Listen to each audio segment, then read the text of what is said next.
Our learning target is to list and explain the political factors that shaped the development of the United States. Lesson 12, Section 2, President Adams' Dilemma, Protecting U.S. Ships. Isolationism sounded good in theory, but is often hard to stay out of other countries' conflicts. No one knew this better than the nation's second president, John Adams, who tried to follow George Washington's policy of neutrality. With France, however, staying neutral proved to be difficult. The Jay Treaty. After the outbreak of war between Great Britain and France in 1793, the British Navy began to attack U.S. merchant ships headed for France. French leaders hoped that these attacks, as well as Great Britain's refusal to leave the Ohio Valley, would lead to war between Great Britain and the United States. However, those hopes were dashed when Washington sent John Jay, Chief Justice of the Supreme Court, to London to settle things with the British. In the treaty signed in 1794, known as the Jay Treaty, the British finally agreed to pull their troops from the Ohio Valley and halt attacks on U.S. shipping.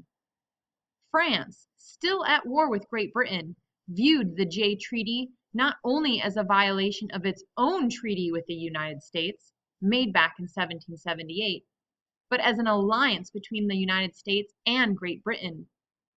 In July 1796, the French Navy began attacking U.S. merchant ships bound for Great Britain, and over the next year, French warships seized several American ships.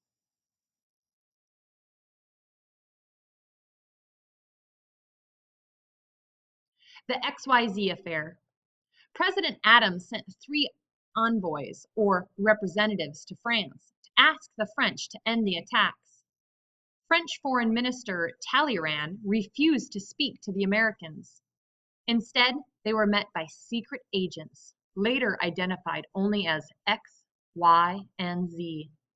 The agents said that no peace talks would be held unless Talleyrand received a large sum of money as a tribute, or money given to someone in exchange for that person's protection.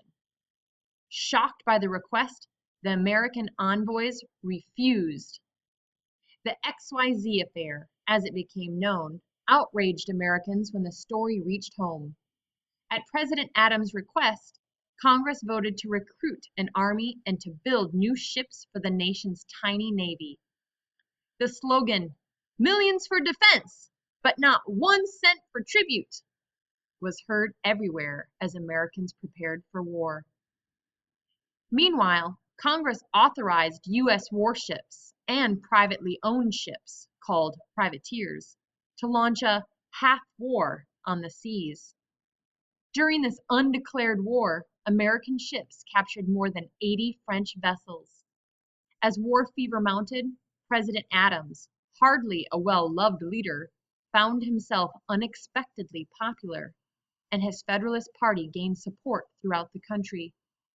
The question facing Adams was whether the popular thing, waging an undeclared war on France, was also the best thing for the country.